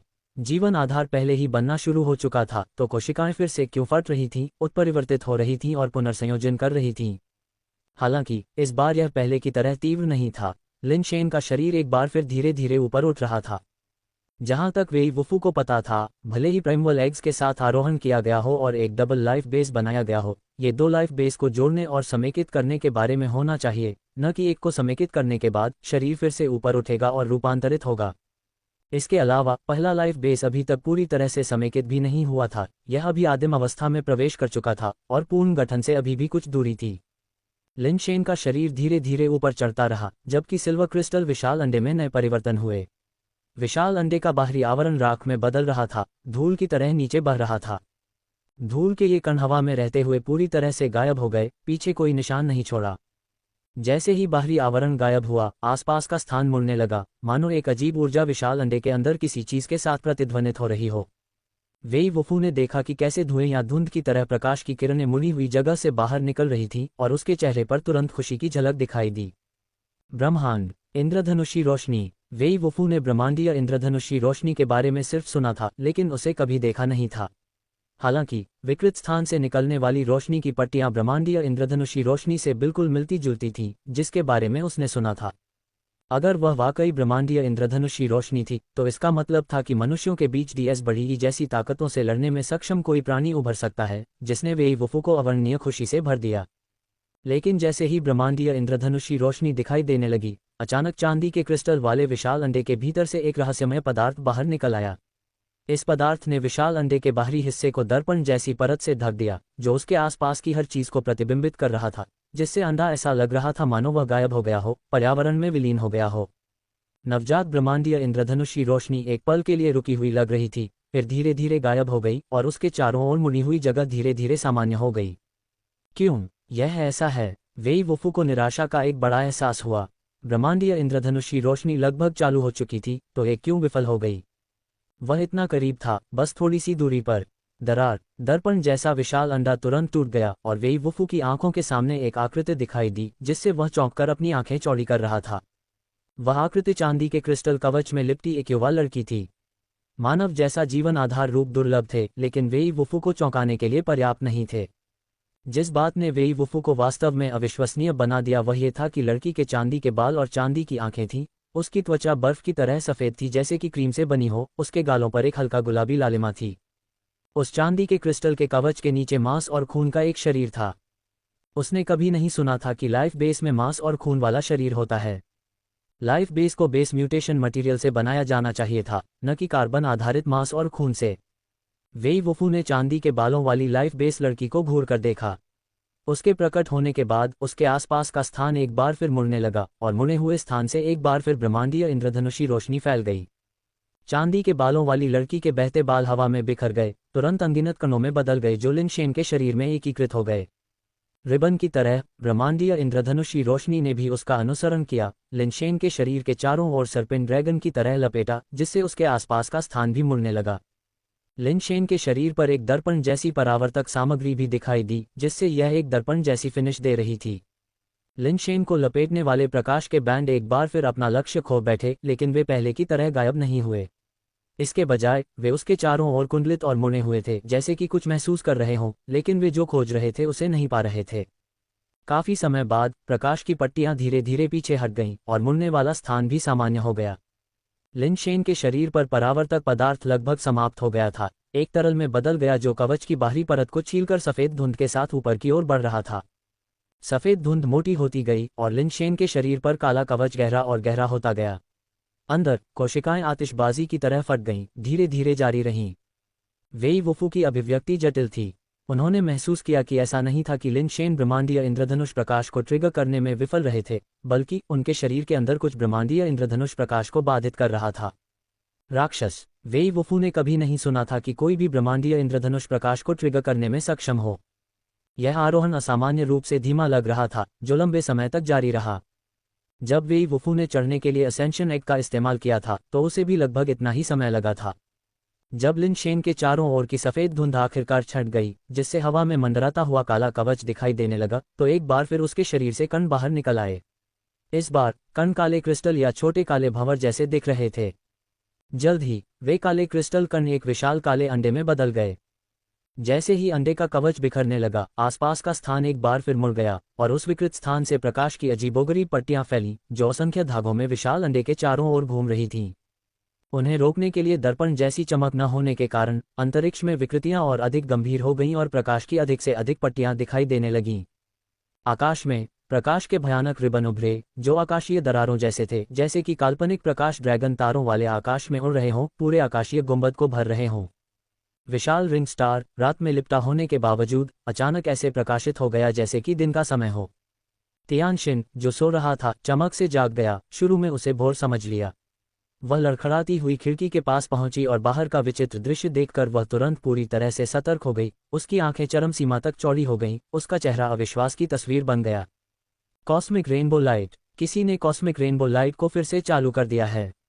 तियानशिन के हाथ शीशे पर काम रहे थे। वह तारों वाले आकाश में बिजली की दरारों की तरह चमकती रोशनी की पट्टियों को देख रहा था। पूरा आकाश उनकी चमक से जगमगा रहा था। केवल विशाल रिंग स्टार ही नहीं, बल्कि ब्रह्मांड के विभिन्न ग्रहों ने भी इस ब्रह्मांड व्यापी इंद्रधनुषी रोशनी को देखा था। कॉस्मिक रेनबो लाइट को कौन चालू कर सकता है? सर्वोच्च कबीले के एक भूरे बालों वाले बुजुर्ग ने आकाश व्यापी इंद्रधनुष को देखा। उसका चेहरा उलझन से भर गया। डीमैन जनजाति में कैथरीन ने इंद्रधनुषी रोशनी के विस्मयकारी तमाशे को देखकर भौहें सिकुड़ी और खुद से बुदबुदाया, अगर दायरे का राजा नहीं उभरा है तो इंद्रधनुषी रोशनी को और कौन सक्रिय कर सकता है? क्या डीएस बड़ी ई जैसा कोई और हो सकता है? या शायद ये निर्वाण प्राणियों में से एक है जो ब्रह्मांडीय इंद्रधनुषी रोशनी को सक्रिय करने के लिए खुद का उपयोग कर रहा है। एक निर्जन ग्रह पर सफेद कपड़े पहने लिन जियांगडोंग ने भी चमकते रिबन से भरे आसमान की ओर देखा। कौन जानता है कि किस जाति ने ऐसा व्यक्ति बनाया है? अगर वे हमारे विरोधी हुए तो यह मुसीबत का सबब बन सकता है। अनगिनत प्राणी तारों वाले आकाश में चमत्कार को घूर रहे थे, जबकि कई अन्य लोग इस बात का अनुमान लगा रहे थे कि किस तरह का चरित्र इस घटना को सक्रिय कर सकता है जो पिछले 1000 वर्षों में केवल एक बार दिखाई दी थी। अधिकांश लोगों ने अनुमान लगाया कि यह प्रमुख जातियों में से एक भयानक प्रतिभाशाली व्यक्ति था। हालांकि अधिकांश लोगों का मानना था कि यह निर्वाण के कारण होने वाली घटना होगी, क्योंकि आरोहण के दौरान ऐसी घटनाओं को ट्रिगर करने में सक्षम डीएस बड़ी ई जैसे किसी व्यक्ति की दूसरी उपस्थिति की संभावना लगभग असंभव मानी जाती थी। जबकि अरबों जातियों ने अपना ध्यान विसंगति पर केंद्रित किया, ब्रह्मांड में फैले इंद्रधनुषी प्रकाश में एक विचित्र परिवर्तन हुआ। प्रकाश की पट्टियां हवा में रूपांतरित होने लगीं, एक के बाद एक अजीबोगरीब प्रतीक बनने लगे। अन्य जातियों में से कई ये देखकर अचंभित और अविश्वासी हो गईं। ब्रह्मांडीय इंद्रधनुषी प्रकाश वास्तव में अक्षर कैसे बना सकता है? प्रतीक स्पष्ट रूप से प्राचीन चित्रलिपि थे। हालांकि अधिकांश समझ से बाहर थे, लेकिन अक्षरों के आकार ने उनके कुछ अर्थों को संकेतित रूप से व्यक्त किया। अरबों जातियों की अविश्वसनीय निगाहों के नीचे ब्रह्मांडीय इंद्रधनुषी प्रकाश अप्रत्याशित रूप से चित्रात्मक अक्षरों से बने एक पाठ में बदल गया। फिर भी कोई भी अभी पाठ का अर्थ नहीं समझ सका। वह भयानक प्राणी कौन है जिसने कॉस्मिक रेनबो लाइट को सक्रिय किया है? ये बहुत रहस्यमय और जादुई है। क्या ये वास्तव में कॉस्मिक रेनबो लाइट है? मैंने एक बार DSBD द्वारा उत्पन्न कॉस्मिक रेनबो लाइट को देखा था और यह केवल प्रकाश की प्रारंभिक पट्टियां थीं। ये संभवतः पाठ में कैसे विकसित हो सकता है? क्या इस कॉस्मिक रेनबो लाइट को सक्रिय करने वाला व्यक्ति DSBD से भी अधिक शक्तिशाली हो सकता है? हे भगवान, क्या ये हो सकता है कि कोई अद्वितीय शक्तिशाली प्राणी स्वर्ग को चिन्हित करने और खुद को राजा घोषित करने वाला है? ये स्वर्ग को चिन्हित करना और संप्रभुता की घोषणा करना नहीं है। जब ऐसा होता है तो सक्रिय होने वाला कॉस्मिक रेनबो लाइट पाठ नहीं बनाएगा, बल्कि ब्रह्मांड की सीमा की रेखाओं में विकसित हो जाएगा। आखिर उन रहस्यमयी अक्षरों का क्या मतलब है? क्या कोई मुझे ये समझा सकता है? पूरा ब्रह्मांड एक कोलाहल में था, विचित्र कॉस्मिक रेनबो लाइट से पूरी तरह हिल गया था। ब्रह्मांडीय इंद्रधनुषी प्रकाश लंबे समय तक चला और पूरे ब्रह्मांड में चमकने वाले चित्रलिपि का अध्याय भी कई जातियों द्वारा दर्ज किया गया था। ब्रह्मांडीय इंद्रधनुषी प्रकाश के गायब होने के बाद इसके बारे में चर्चाएं और भी तेज हो गईं। कुछ जातियों ने चित्रलिपि का अध्ययन किया था। उन्होंने एक आश्चर्यजनक परिकल्पना प्रस्तावित की। उनका मानना था कि ब्रह्मांडीय इंद्रधनुषी प्रकाश की इस घटना को ट्रिगर करने वाला कोई साधक नहीं था, बल्कि ब्रह्मांड के अपने विकास का परिणाम था। MV मपियर के साथ अपडेट रहें। ब्रह्मांडीय इंद्रधनुषी प्रकाश द्वारा बनाया गया लेख ब्रह्मांड द्वारा स्वयं विकसित ऊर्जा परिवर्तन की एक विधि थी, जिसे आमतौर पर विकास कौशल के रूप में जाना जाता है। ब्रह्मांड से ही पैदा हुए विकास कौशल के विचार ने कई अन्य जातियों को पागल कर दिया, खासकर उन छोटी जातियों को जिनके पास उन्नत विकास कौशल की कमी थी। अगर यह वास्तव में ब्रह्मांड द्वारा स्वयं विकसित एक विकास कौशल था, तो यह निश्चित रूप से एक अतुलनीय खजाना होगा। अगर कोई इसे अच्छी तरह से समझ सकता है तो लाभ अंतहीन होंगे। इस समय लिनशेन भी उस अध्याय का अध्ययन कर रहे थे, केवल उनका ध्यान ब्रह्मांडीय इंद्रधनुषी प्रकाश द्वारा परिवर्तित पाठ पर नहीं था, बल्कि उनके जीवन आधार पर अंकित वर्णों पर था। दूसरे जीवन आधार के आकार लेने के बाद ये पंखे की पसलियों के रूप में काले क्रिस्टल के साथ एक तह पंखा बन गया। पंखे का एक पक्ष खाली था, जबकि दूसरा पक्ष ब्रह्मांडीय इंद्रधनुषी प्रकाश द्वारा निर्मित लेख से अंकित था। या बल्कि ब्रह्मांडीय इंद्रधनुषी प्रकाश केवल पंखे की सतह पर पहले से अंकित चित्रलिपि लेख को प्रक्षेपित कर रहा था। इससे लिनशेन को काफी सिरदर्द हुआ, क्योंकि वह दिखावा करने वाला व्यक्ति नहीं था। अब जब उनके जीवन आधार पर चित्रलिपि पाठ बाहर की ओर प्रक्षेपित किया गया था, तो उनके जीवन आधार पर पाठ को देखने वाले अन्य लोग निश्चित रूप से जुड़ाव महसूस करेंगे, और क्या इसे पहचानना बहुत आसान नहीं होगा। पहले जीवन आधार के आकार लेने पर ब्रह्मांडीय इंद्रधनुषी प्रकाश अवरुद्ध क्यों था, लेकिन दूसरे जीवन आधार के साथ नहीं? लिनशेन ने खुद से सोचा। उसे नहीं पता था कि पहला जीवन आधार स्थायी अपमान चोरी जीवन सीरम के प्रभाव के कारण अवरुद्ध था, लेकिन स्थायी अपमान चोरी जीवन सीरम के प्रभाव पहली बार समाप्त हो गए थे, इसलिए स्वाभाविक रूप से दूसरी बार कोई अवरोध नहीं था। उपयोगकर्ता सुपर बेस आरोही जीवन रूप विकसित। शक्ति 108-81। गति 81-81। कठोरता 81-81। कठोरता 81-81। आधार उत्परिवर्तन दर 1%। सैद्धांतिक जीवन गतिविधि सीमा 800-800। आधार परिवर्तन प्रतिभा सुपर बेस परिवर्तन, super base pattern, super base recast, super base form. जीवन आधार super base contrarian inheritance fan. Super base contrarian पहला टन सुपर बेस लाइफ बेस। ताकत 108-81। गति 81-81। कठोरता 81-81।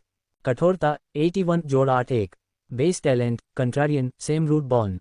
कंट्रारियन जो लोग नियति के खिलाफ संघर्ष करते हैं, उन्हें भाग्य द्वारा खेला जाएगा। इस बात से पूरी तरह वाकिफ होने के बावजूद वे भाग्य के खिलाफ युद्ध की घोषणा करते हैं, जिससे उनका भविष्य अप्रत्याशित हो जाता है। सेम रूट बॉर्न कंट्रारियन मास्टर के समान मूल से पैदा होता है, मास्टर की सभी विशेषताओं और कौशल को विरासत में लेता है। Inheritance fan first ton super base life base. ताकत 81। स्पीड 81। कठोरता 81। कठोरता 81। Base talent inheritance fan dance. विरासत जो लोग सभ्यता की मशाल को विरासत में पाते हैं और विरासत की शक्ति प्राप्त करते हैं, उन्हें आशीर्वाद मिलेगा। जितने अधिक उत्तराधिकारी होंगे, आशीर्वाद उतना ही मजबूत होगा। फैन डांस का पहला मूव ओपन। लिनशेन ने अपने 2 लाइफ बेस को देखा।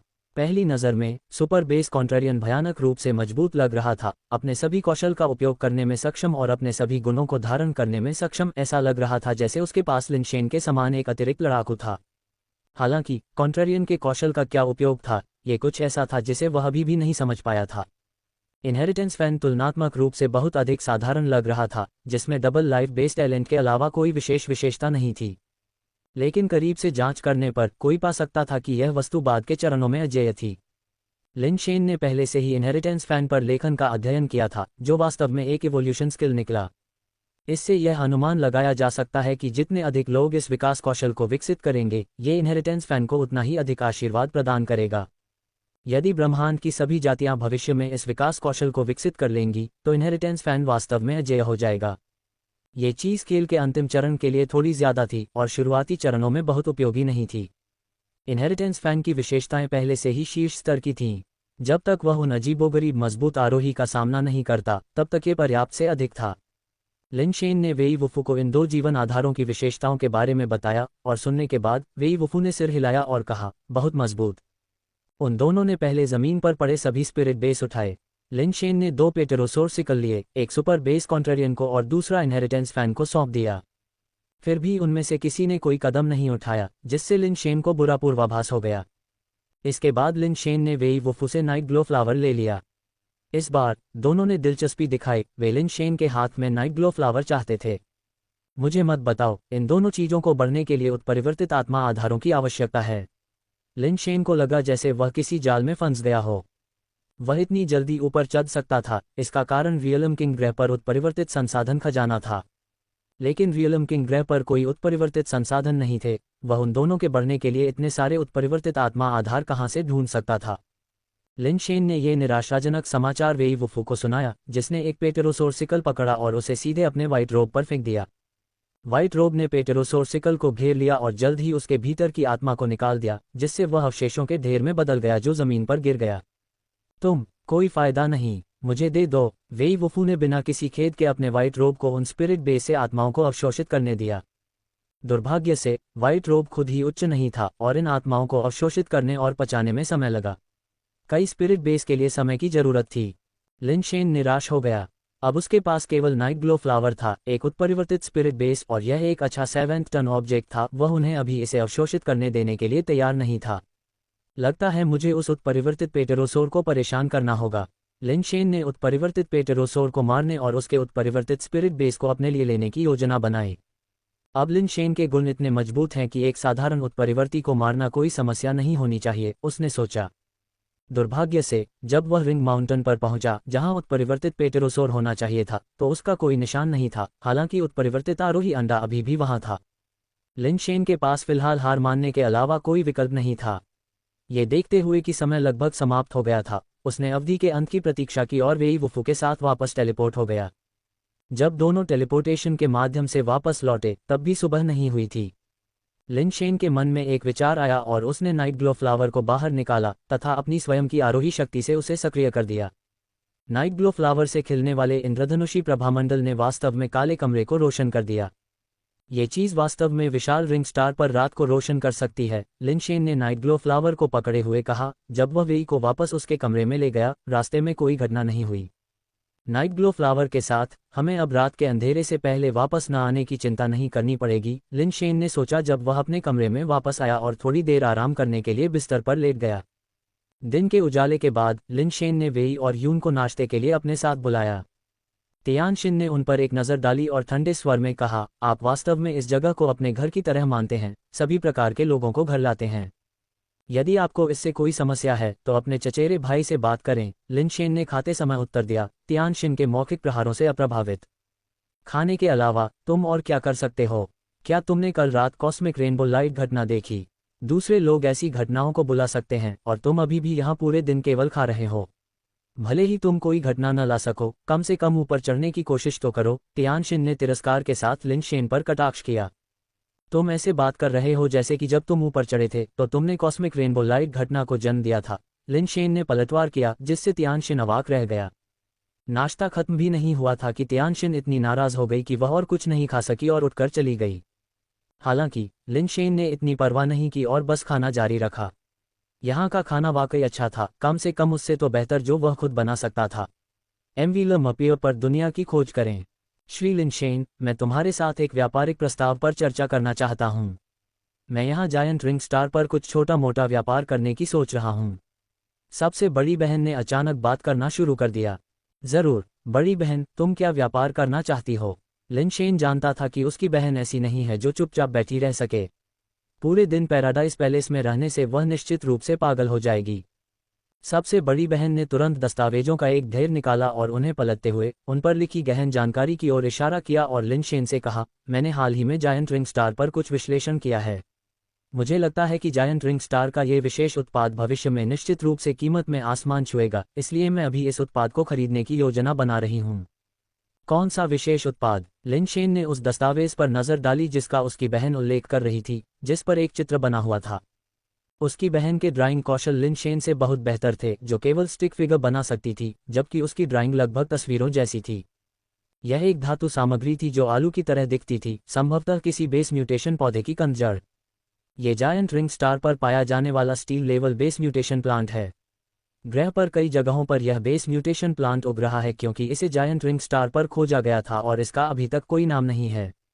वर्तमान में यहाँ के लोग इसे गू-एग कहते हैं। गू-एग गू घास की कंदीय जड़ है और इसमें 30% बेस म्यूटेशन द्रव होता है। कई अग्रदूतों ने गू घास की खोज करने के बाद खुद को जीवित रखने के लिए अंदर मौजूद बेस म्यूटेशन द्रव को पीने के लिए गू-एग को खोदा। हालांकि गू-एग में मौजूद बेस म्यूटेशन द्रव स्टील लेवल के बराबर ही होता है, लेकिन भूख मिटाने के लिए इसका इस्तेमाल करने का एक फ़ायदा यह है, इसे खाने के बाद व्यक्ति कुछ हद तक थकान से राहत पा सकता है। लिन मियाओ ने विस्तार से समझाया, लेकिन बहुत देर तक सुनने के बाद दूसरे लोग यह नहीं समझ पाए कि इस चीज़ का व्यापार कैसे लाभदायक होगा। गू अंडे के अंदर का तरल केवल स्टील लेवल बेस म्यूटेशन द्रव के बराबर था और इसकी मात्रा बहुत कम थी। इसके अलावा हालांकि गू घास विशाल रिंग स्टार पर कई जगहों पर उगती है, लेकिन ये बिखरी हुई है और बड़ी मात्रा में मिलना मुश्किल है। दूसरों के लिए कुछ आरोही जीवों को मारने और उनके द्वारा प्राप्त आरोही द्रव को बेचने की तुलना में गो अंडे का शिकार करने या खरीदने में समय बिताना बेहतर होगा, जिसकी कीमत गो अंडे से 10,000 गुना अधिक हो सकती है।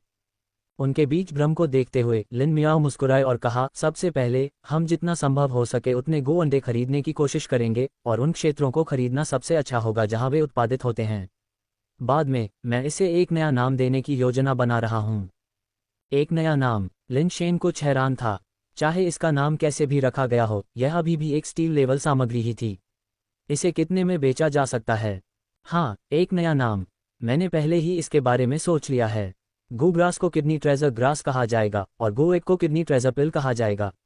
इस गोली में मौजूद तरल पदार्थ व्यक्ति के शरीर को फिर से स्वस्थ बना सकता है, क्यूई और रक्त परिसंचरण में सुधार कर सकता है, यिन और यांग को संतुलित कर सकता है और शरीर को मजबूत बना सकता है। लिन मियाओ ने ऐसे कहा जैसे वह पूरी तरह से पेशेवर हो। गू एग का इतना मजबूत प्रभाव है। लिन शेन और वेई वुफू दोनों ने एक दूसरे को संदेह से देखा। ठीक है, ये निश्चित रूप से थकान दूर करने वाला प्रभाव है और अन्य प्रभाव भी संभव हैं, लेकिन यह महत्वपूर्ण नहीं है। लिन मियाओ ने गो एग के चित्र की ओर इशारा करते हुए कहा, जरा ध्यान से देखो, ये गो एग किससे मिलता जुलता है। सभी ने गो अंडे के चित्र को ध्यान से देखा और जल्द ही लिन शेन को एहसास हुआ कि यह किससे मिलता जुलता है और आश्चर्य से बोला, ये चीज़ बिल्कुल किडनी जैसी दिखती है। ओल्ड वेई, क्या आपको लगता है कि यह किडनी जैसी दिखती है? वेई ने लगातार सिर हिलाया, बिल्कुल। तो हम व्यापार में हैं। लिन परिवार की संपत्ति में वृद्धि इस किडनी ट्रेजर पिल पर निर्भर करेगी। लिन मियाओ ने मुस्कुराते हुए लिन शेन की ओर देखा, अपनी बहन के लिए कुछ स्टार्टअप कैपिटल निवेश करो, क्या तुम करोगे? मैं तुम्हें आधे शेयर दूंगा। जरूर, तुम्हें कितने की जरूरत है? लिन शेन ने मुस्कुराते हुए सहमति जताई। उसे याद है, उसकी बड़ी बहन ने अपने व्यापार में कभी भी पैसे नहीं गंवाए। व्यापार में, जाहिर है, जितनी ज्यादा पूंजी उतनी ही बेहतर, जितने ज्यादा लोग उतना ही अच्छा। बड़ी बहन बहुत आश्वस्त थी। मेरे पास यहाँ कुछ असेंशन लिक्विड है जो मैं तुम्हें दे सकती हूँ अगर तुम्हें इसकी ज़रूरत हो, और मैं भविष्य में तुम्हें और भी ला सकता हूँ। लिन शेन ने अपनी बड़ी बहन को रिंग माउंटेन से प्राप्त कुछ असेंशन लिक्विड दिया। ये शुरुआती चरणों के लिए पर्याप्त होना चाहिए।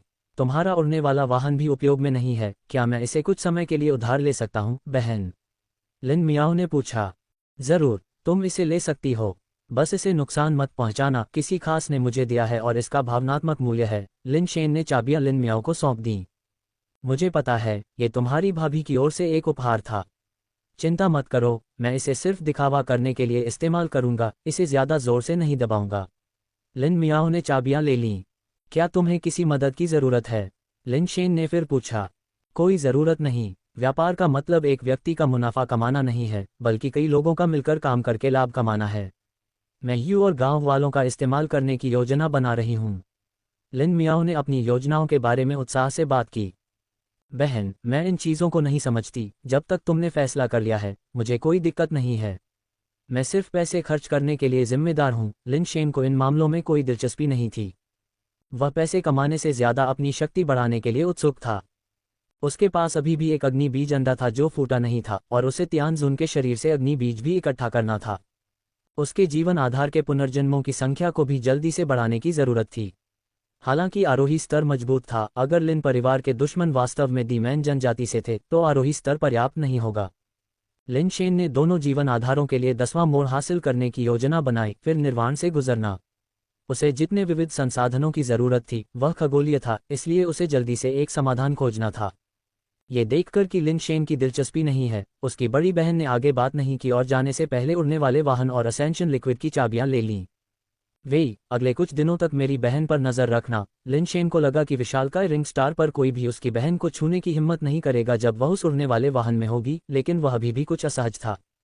ठीक है, वे खड़ा हुआ और लिन मियाओ का पीछा करने के लिए दरवाजे से बाहर चला गया। श्री लिन शेन, क्या मैं कुछ कर सकता हूँ?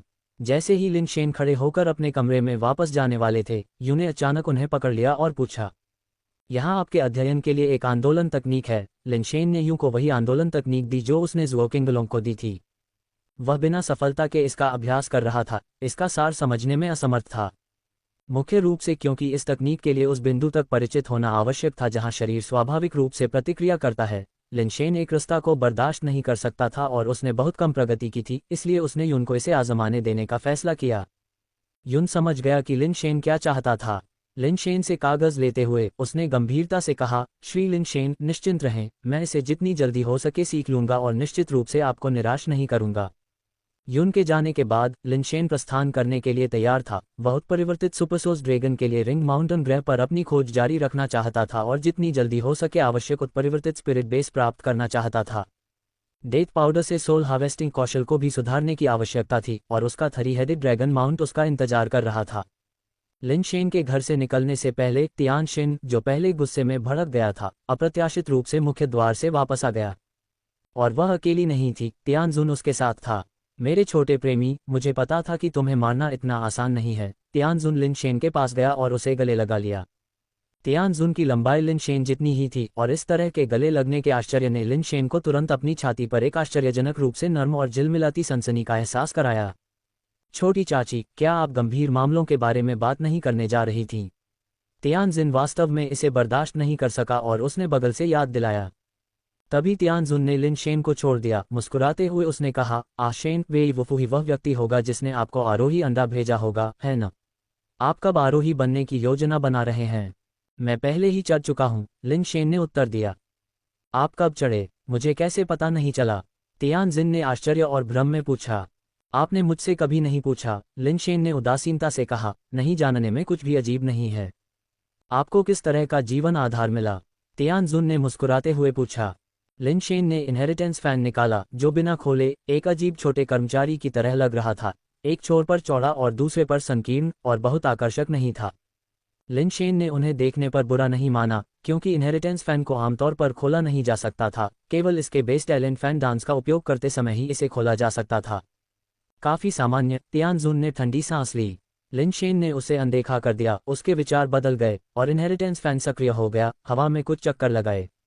बुरा नहीं है, गति शीर्ष पायदान पर है और बाकी सब समान होना चाहिए, है ना? तियानजुन ने पहले ही सुराग देख लिया था। वे हैं, लिन शेन ने नहीं छिपाया। बेस स्किल के बारे में क्या? तियानजुन ने जारी रखा, पूछो। ठीक है, तुम इसे आजमा कर क्यों नहीं देखते, छोटे तियानशिन? लिन शेन ने तियानशिन की ओर देखते हुए मुस्कुराते हुए कहा। ठीक है, चलो इसे आजमाते हैं। बस अगर तुम्हारा घटिया जीवन आधार टूट जाता है तो मुझे दोष मत देना, तियानशिन ने अहंकार से कहा। ठीक है, जैसा तुम चाहो करो। अगर तुम मेरा जीवन आधार तोड़ सकते हो तो ये तुम्हारा है। लिन शेन ने अपनी कमर से एंजल रिवॉल्वर का असेंशन संस्करण निकाला। एंजल रिवॉल्वर के असेंशन संस्करण को देखकर तियानशिन ने अपने दांत इतने जोर से पीस लिए कि वे लगभग टूट गए। उसका दिल गुस्से से लगभग फट गया। कोई आश्चर्य नहीं कि छोटी चाची ने मुझे एंजल रिवॉल्वर देने का जिक्र नहीं किया, ये तुम्हें दिया गया था। तुम बहुत सुंदर लड़के हो, ये बस गुस्सा दिलाने वाला है। तियानशिन ने लिन शेन को एक असली सरप्राइज देने का फैसला किया ताकि उसे पता चले कि वह कितना दुर्जय था। मत कहो कि मैंने तुम्हें चेतावनी नहीं दी। मेरा हृदयहीन देवदूत चौथे मोड़ पर पहुंच गया है। तियानशिन ने सीधे हृदयहीन देवदूत को बुलाया। हृदयहीन देवदूत इनहेरिटेंस फैन की तुलना में बहुत कूल लग रहा था और तियानशिन के आदेश पर उसके पीछे के देवदूत के पंख कंपन करने लगे। एक काले रंग की धारा में बदल गया जो लिन शेन की ओर दौड़ी। लिन शेन ने इनहेरिटेंस फैन नहीं फेंका क्योंकि उस पर इनहेरिटेंस एवोल्यूशन स्किल थी जिसे दूसरों को दिखाना अच्छा नहीं था। ये देखकर कि लिन शेन ने केवल पंखे से हृदयहीन देवदूत के हमले को रोकने का इरादा किया था, तियानशिन की आंखों में एक चालाक रोशनी चमक उठी। हृदयहीन देवदूत लिन शेन के पास पहुंचने ही वाला था, अचानक आसमान से तीरों की बारिश की तरह अनगिनत काले पंखों में बदल गया जिसने लिन शेन को घनी तरह से ढक दिया। यह एक नई विधि थी जिसे तियानशिन ने हार्टलेस एंजल का उपयोग करने के लिए सोचा था और लिन शेन उसके लिए अपनी दवा खाने के लिए एकदम सही जीवित लक्ष्य था।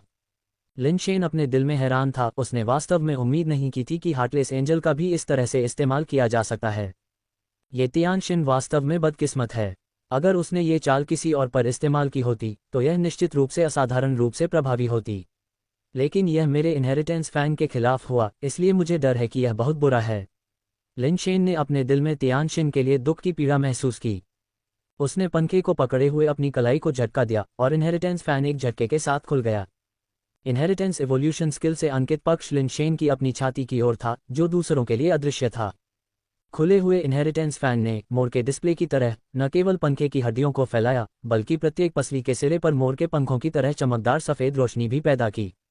दूर से देखने पर ऐसा लग रहा था जैसे एक सफ़ेद मोर ने अपना लाइट डिस्प्ले खोल दिया हो जो लिन शेन को उसके सामने ढाल रहा हो। हार्टलेस एंजल द्वारा रूपांतरित काले पंखों ने एक हिंसक तूफान की तरह लाइट स्क्रीन पर प्रहार किया, लेकिन अविश्वसनीय रूप से इसे भेदने में असमर्थ थे। लिन शेन के हाथ में पंखा घूम गया जिससे सभी काले पंख जबरन अवरुद्ध हो गए। कुछ समय के लिए खनक और खनक की आवाज़ हॉल में लगातार गूंजती रही, लेकिन अंततः एक भी काला पंख लाइट स्क्रीन को भेद नहीं सका।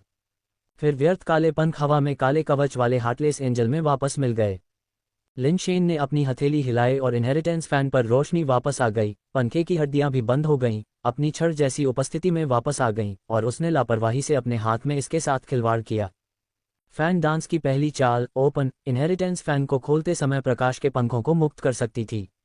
हालांकि प्रकाश पंख इनहेरिटेंस फैन से अलग नहीं हो सकते थे, लेकिन उनकी अपनी ताकत बहुत अधिक थी जो विनाशकारी ताकतों का सामना करने में सक्षम थी, जो इनहेरिटेंस फैन की कठोरता और कठोरता से दोगुनी थी।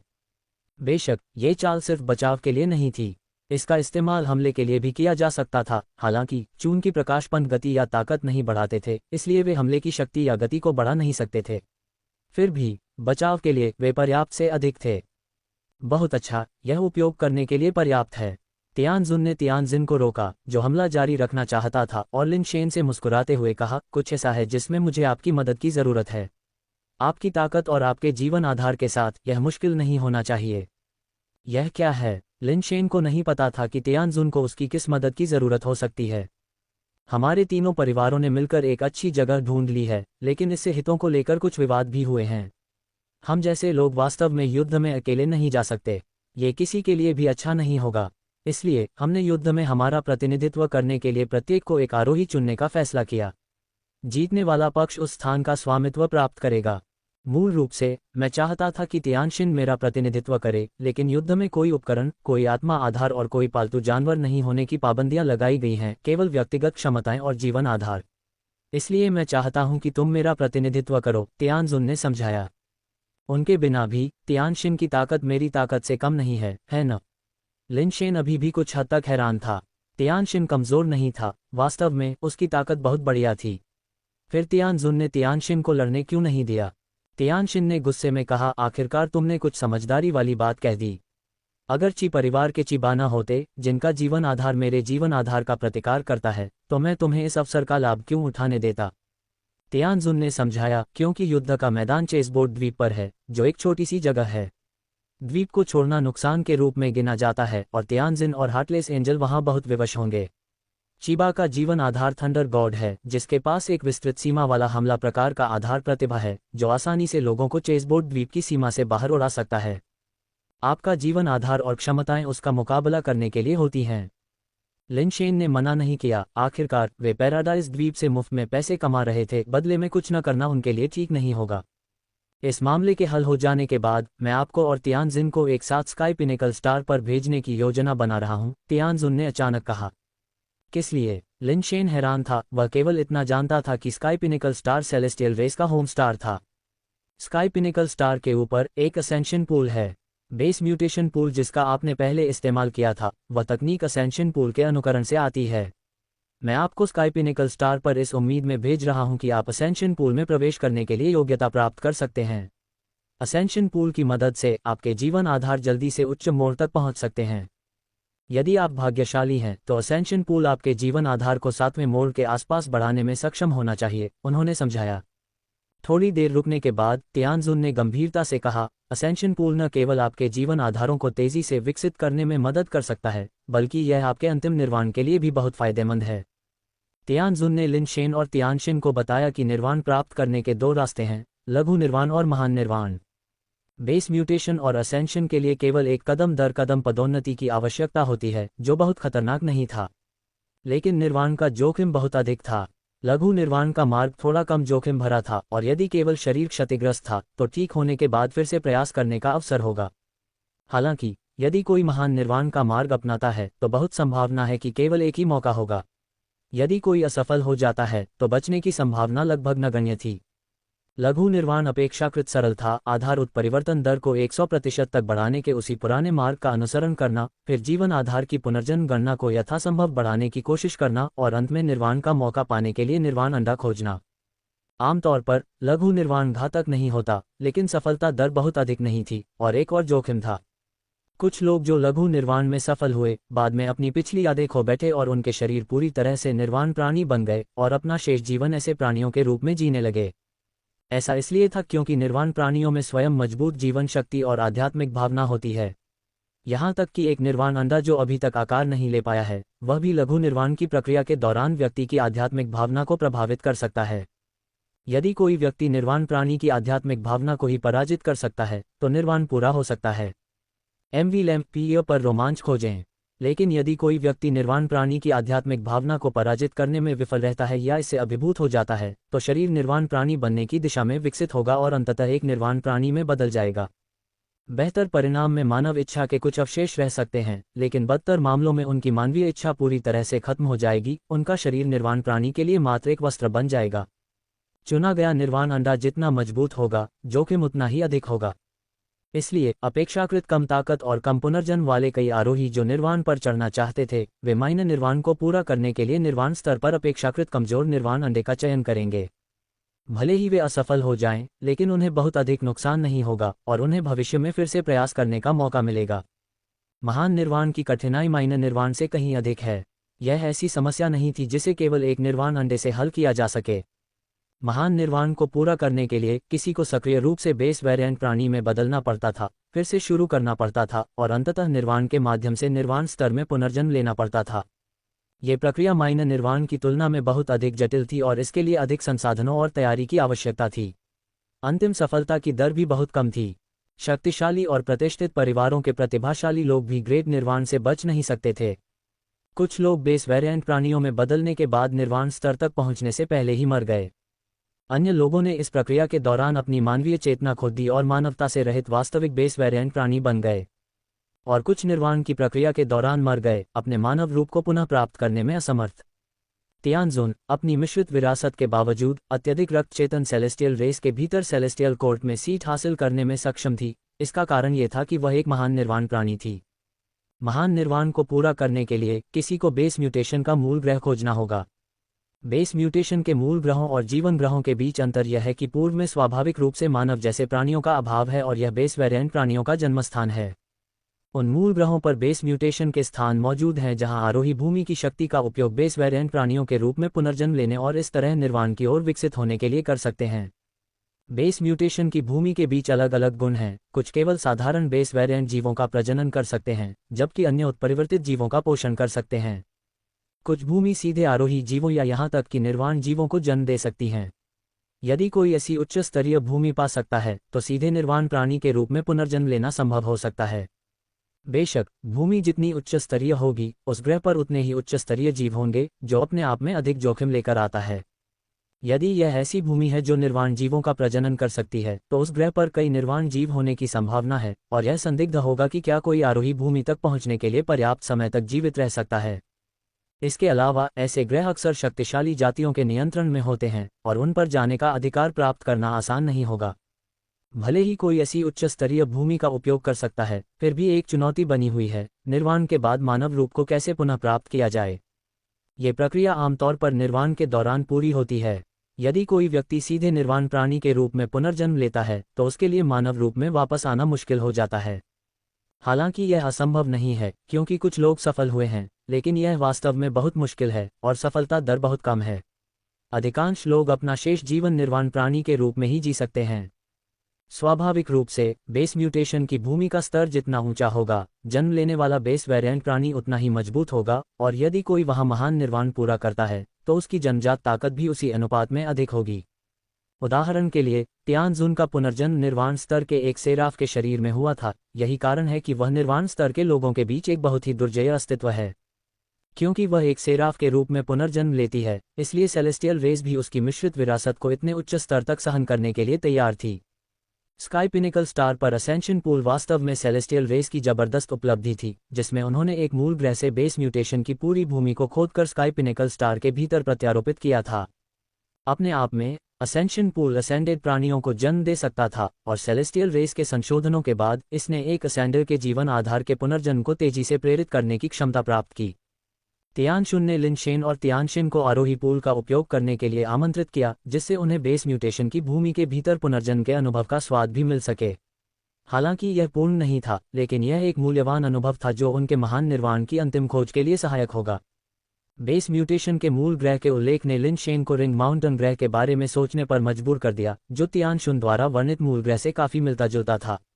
वे रिंग के आकार के पहाड़ बेस म्यूटेशन की भूमि की तरह थे। हालांकि तियानशुन के अनुसार, हालांकि मूल ग्रह पर जीवों के विभिन्न स्तरों को जन्म देने में सक्षम विभिन्न स्तरों की कई अलग अलग भूमि हो सकती हैं, लेकिन यह असंभव है कि इतने सारे होंगे। इसलिए लिन शेन निश्चित नहीं थे कि रिंग माउंटेन वास्तव में बेस म्यूटेशन की भूमि थी या नहीं। अगर रिंग माउंटेन ग्रह वास्तव में बेस म्यूटेशन का मूल ग्रह है और रिंग माउंटेन बेस म्यूटेशन की भूमि है, तो क्या इसका मतलब यह है कि मैं सीधे पहाड़ में प्रवेश कर सकता हूं और उस मैग्मा जैसे नीले तरल का उपयोग जीवन आधार के उच्च पुनर्जन्म को तेज करने के लिए कर सकता हूं? या शायद वहां निर्वाण पूरा करने के लिए एक उच्च स्तरीय भूमि ढूंढ सकता हूं? लिन शेन ने खुद से सोचा, महान निर्वाण के लिए बेस म्यूटेशन की निर्वाण स्तर की भूमि का उपयोग करना बहुत खतरनाक है। मैं आपको उत्परिवर्तित आरोही प्राणियों के रूप में पुनर्जन्म लेने के लिए कुछ विशेष आरोही स्तर की भूमि का उपयोग करने की अनुमति देने का प्रयास करूंगा। यह महान निर्वाण का सबसे सुरक्षित और सबसे अच्छा मार्ग है। हालांकि ऐसी भूमियां ज्यादातर शक्तिशाली परिवारों द्वारा नियंत्रित होती हैं, और मुझे आपके लिए अवसरों की व्यवस्था करने के लिए भी समय चाहिए। सौभाग्य से आप अभी अभी आरोही हुए हैं और 10वें मोड़ में बहुत समय लगेगा। तियानजुन पहले से ही उनके भविष्य के निर्वाण का मार्ग प्रशस्त कर रहा था, और स्काई पिनिकल स्टार की यह यात्रा इसका हिस्सा थी। बैककोट बैककोट बैककोट, क्या होगा अगर हम तुम्हारी तरह सेराफ के रूप में पुनर्जन्म लें? लिन शेन ने उत्सुकता से पूछा। इससे पहले कि तियानजुन जवाब दे पाता, तियानजिन ने ठंडा पानी डाला। सपने देखना बंद करो। सेराफ के रूप में पुनर्जन्म लेने के लिए तुम किस स्तर पर हो? सेलेस्टियल रेस के कितने प्रतिभाशाली लोग सेराफ के रूप में पुनर्जन्म लेना चाहते हैं, लेकिन दुखद रूप से बेस वेरिएंट प्राणी बन जाते हैं? जब तक कि तुम मेरे चचेरे भाई की तरह असाधारण रूप से प्रतिभाशाली न हो, सेराफ के शरीर के साथ महान निर्वाण प्राप्त करना लगभग असंभव है।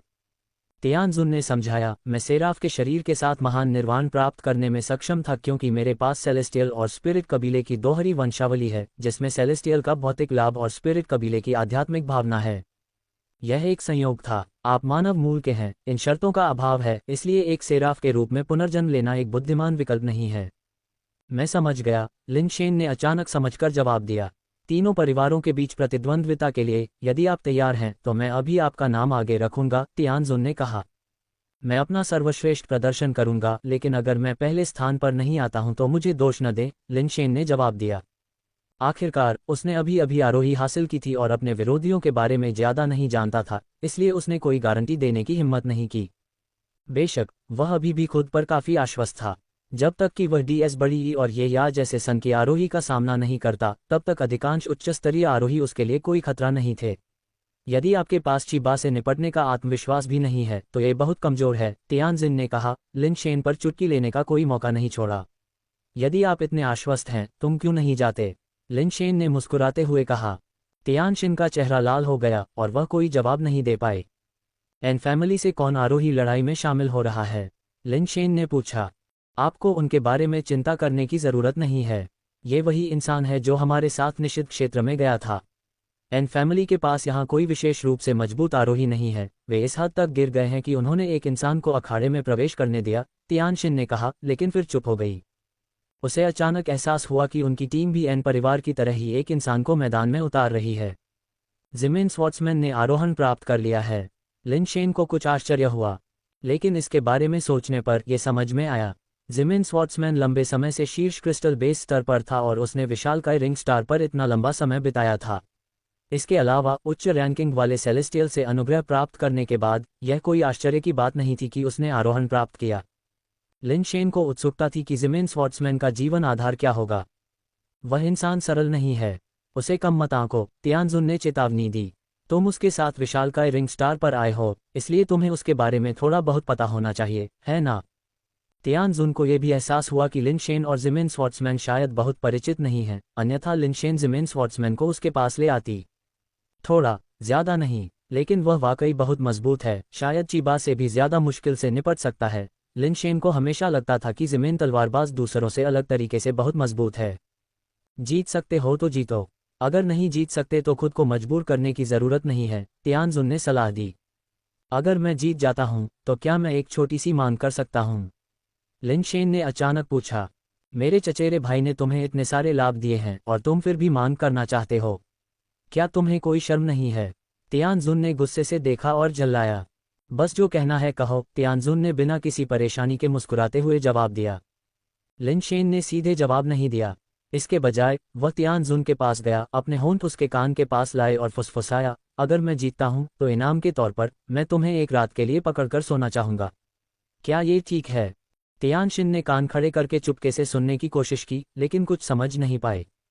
बेशक तुम जीत सकते हो, भले ही तुम जीतो नहीं। तियानजुन के गालों पर हल्का सा लालिमा छा गई, लेकिन जैसे ही उसने मुस्कुराते हुए कहा, उसका रंग तुरंत गायब हो गया। तो ये तय हो गया, लिन शेन ने कहा, बहुत खुश, ऊर्जा से भरा हुआ। अब जब तियानजुन के अग्नि बीज को आखिरकार एक गंतव्य मिल गया था। तियानजुन के लिन शेन का नाम बताने के लिए चले जाने के बाद तियानशिन ने यह पता लगाने की कोशिश में अपना दिमाग खपाया कि लिन शेन ने क्या शर्त रखी थी।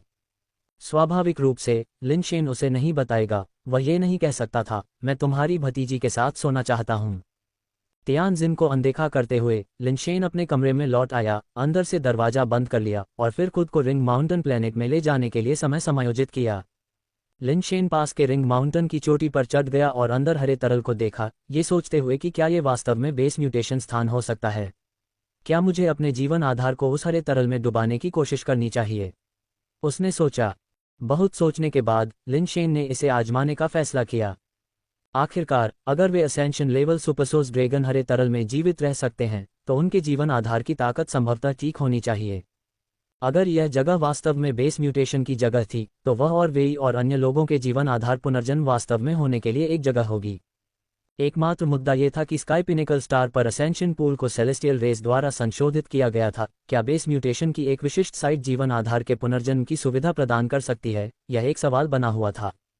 सबसे पहले मैं किसी और चीज से पहले इन ट्राइसेराटॉप्स से निपटूंगा, लिन शेन ने सोचा। अब ट्राइसेराटॉप्स को बाहर निकालने की जरूरत नहीं थी। उसने सीधे इनहेरिटेंस फैन लाइफ बेस को छोड़ा और उसे रिंग माउंटेन में उड़ने का आदेश दिया। इनहेरिटेंस फैन काली रोशनी की किरण में बदल गया और एक ट्राइसेराटॉप्स पर हमला किया। पंखे को खोजते ही उन्होंने तुरंत लिन शेन के पंखे पर हमला करने के लिए अपना लाइफ बेस उगल दिया। खोलो, लिन शेन ने धीरे से कहा और पंखा अचानक खुल गया। पसलियों के अंत में सफेद प्रकाश पंख दिखाई देने लगे, जो एक मोर के प्रदर्शन जैसा था। पंखे के खुलने के कारण प्रभाव की मूल शक्ति एक चाप का पता लगाते हुए और पंखे पर लक्षित लाइफ बेस हमलों को दरकिनार करते हुए एक ट्राइसेराटॉप्स के सिर को काटते हुए एक गोलाकार बूमरैंग की तरह तेजी से घूमी। पंखा तेजी से घूमा, एक चाप के साथ रिंग माउंटेन में ऊपर और नीचे उड़ते हुए एक एक करके ट्राइसेराटॉप्स का सिर तेजी से काटता हुआ।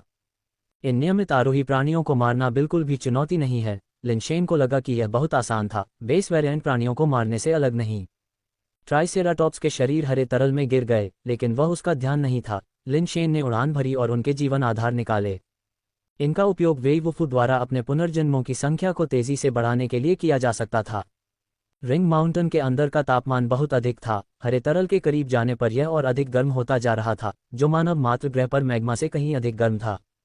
कोई आश्चर्य नहीं कि रिंग माउंटेन छोड़ने के बाद ये सुपरसोर्स ड्रैगन इतने असहज महसूस करते हैं। वे ऐसे उच्च तापमान वाले वातावरण में पैदा हुए थे, अचानक ठंडे जलवायु में चले गए। यह अजीब होगा अगर वे अनुकूलन कर सकें, लिंडशेन ने सोचा, और एक विचार के साथ बंद इनहेरिटेंस पंखा हरे तरल की ओर बढ़ गया। जब पंखे ने हरे तरल को छुआ तो चिलचिलाती गर्मी महसूस करने के अलावा कोई विशेष घटना नहीं हुई। क्या मैं गलत था? क्या ये हरा तरल बेस म्यूटेशन स्थान से ऊर्जा नहीं है, या यह एक अप्रसंस्कृत बेस म्यूटेशन स्थान से ऊर्जा है जिसे जीवन आधार द्वारा अवशोषित नहीं किया जा सकता है? लिंडशेन ने थोड़ी देर इंतजार किया, लेकिन इनहेरिटेंस पंखा गर्म होने के अलावा कोई अन्य प्रतिक्रिया नहीं हुई, इसलिए उसने अनिच्छा से इनहेरिटेंस पंखा वापस ले लिया। किसी अन्य अच्छे विकल्प के बिना लिंडशेन को अभी के लिए विचार छोड़ना पड़ा और पहले वेरिएंट सुपरसोर्स ड्रैगन की खोज करने का फैसला किया, ताकि वेरिएंट स्पिरिट बेस प्राप्त किया जा सके और अपने जीवन आधार पुनर्जन्म की गिनती को बढ़ाया जा सके। हमेशा की तरह वह ये देखने गया कि वेरिएंट पेटेरोसोर आसपास है या नहीं, और उसे आश्चर्य हुआ कि वेरिएंट पेटेरोसोर वापस आ गया था।